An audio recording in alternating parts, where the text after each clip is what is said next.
الشيطان الرجيم. بسم الله الرحمن الرحيم.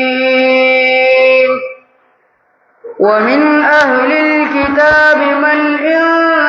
تأمنه بقنطار يوده إليك ومنهم من إن تأمنه بدينار لا يوده إليك إلا ما دمت عليه قائما ذلك بأنهم قالوا ليس علينا في الأميين سبيل ويقولون على الله الكذب وهم يعلمون بلى من أوفى بعهده واتقى فإن الله يحب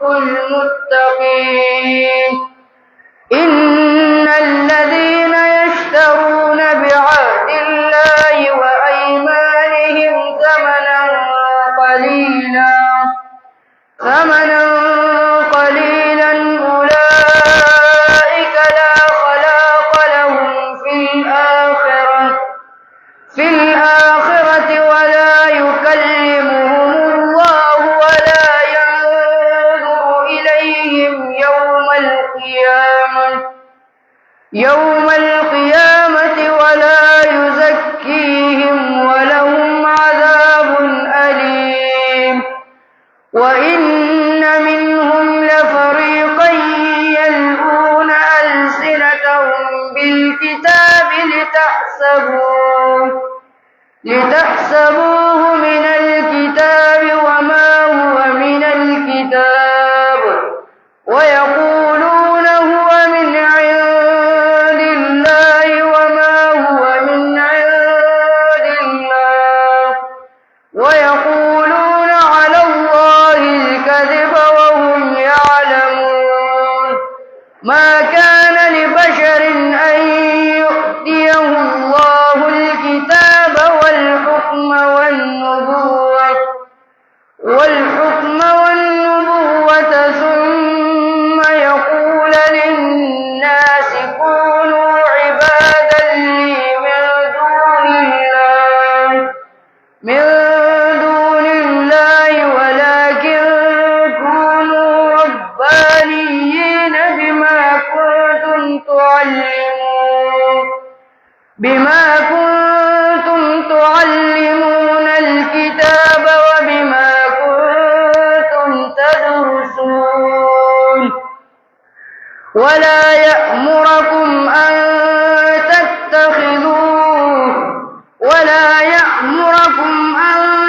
تتخذوا الملائكة والنبيين أربابا أيأمركم بالكفر بعد إذ أنتم مسلمون وإذ أخذ الله ميثاق النبيين لما آتيتكم من كتاب وحكمة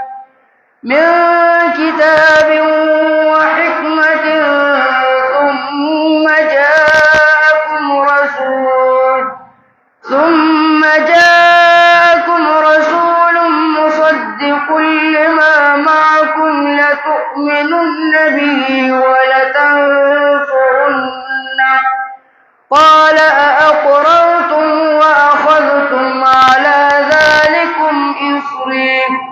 قالوا أقررنا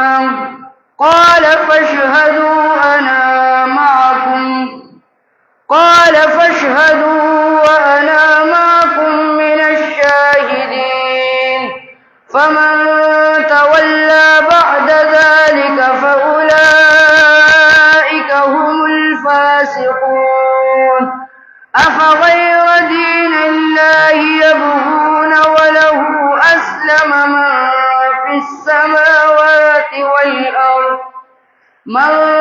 في السماوات والأرض طوعا وكرها وإليه يرجعون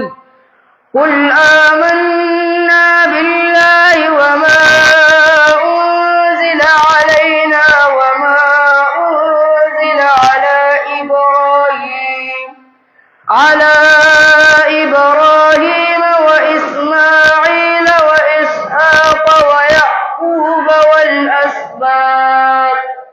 والأسباط وما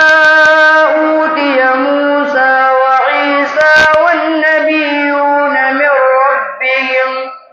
لا نفرق بين أحد منهم ونحن له مسلمون ومن يبتغ غير الإسلام دينا فلن يقبل منه وهو في الآخرة من الخاسرين كيف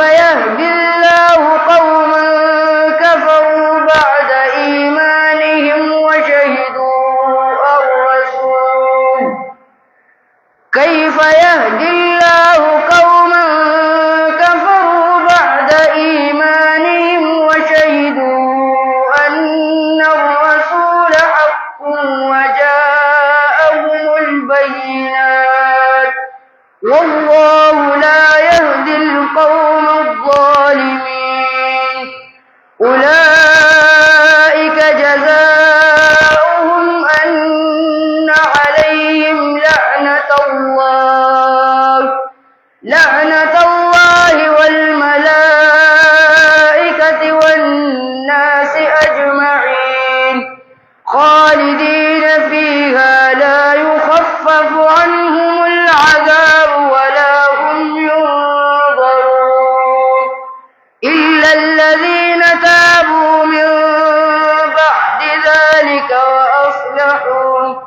فإن الله غفور رحيم إن الذين كفروا بعد إيمانهم ثم ازدادوا كفرا لن تقبل توبتهم وأولئك هم الضالون إن الذين كفروا وماتوا وهم كفار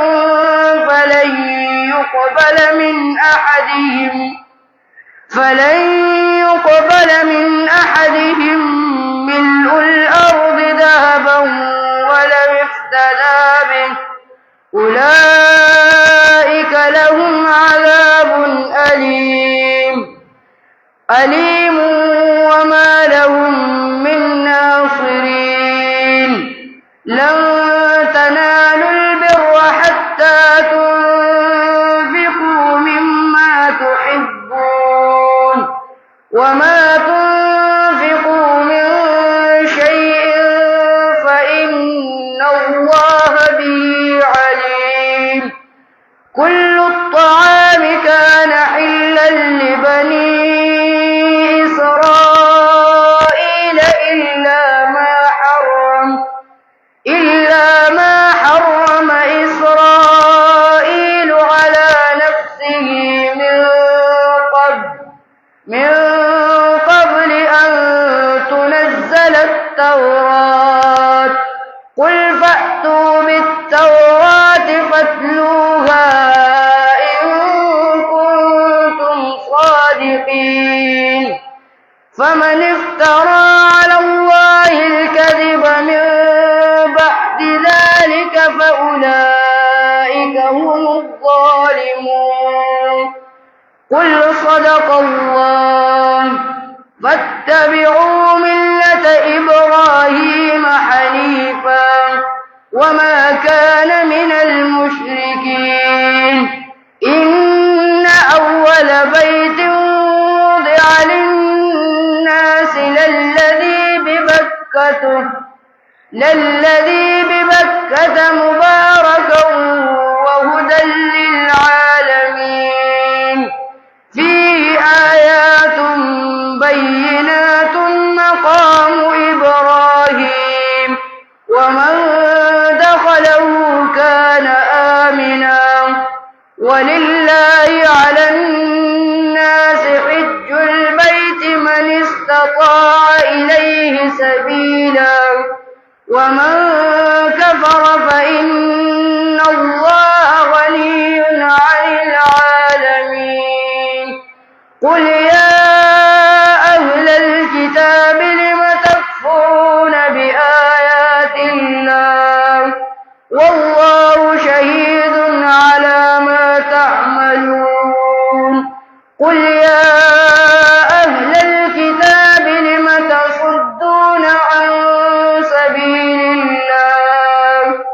من آمن تبغونها عوجا وأنتم شهداء وما الله بغافل عما تعملون يا أيها الذين آمنوا إن تطيعوا فريقا من الذين أوتوا الكتاب يردوكم بعد إيمانكم كافرين وكيف تكفرون وأنتم تتلى عليكم آيات الله وفيكم رسوله ومن يعتصم بالله فقد هدي إلى صراط مستقيم يا أيها الذين آمنوا اتقوا الله حق تقاته ولا تموتن إلا وأنتم مسلمون واعتصموا بحبل الله جميعا ولا تفرقوا واذكروا نعمة الله عليكم إذ كنتم أعداء فألف بين قلوبكم فأصبحتم بنعمته إخوانا وكنتم على شفا حفرة من النار فأنقذكم منها كذلك يبين الله لكم آياته لعلكم تهتدون ولتكن منكم أمة يدعون إلى الخير ويأمرون بالمعروف وينهون عن المنكر وأولئك هم المفلحون ولا تكونوا كالذين تفرقوا واختلفوا من بعد ما جاءهم البينات وأولئك لهم عذاب عظيم يوم تبيض وجوه وتسود وجوه فأما الذين اسودت وجوههم أكفرتم بعد إيمانكم فذوقوا العذاب بما كنتم تكفرون وأما الذين ابيضت وجوههم ففي رحمة الله هم فيها خالدون تلك آيات الله نتلوها عليك بالحق وما الله يريد ظلما للعالمين ولله ما في السماوات وما في الأرض وإلى الله ترجع الأمور صدق الله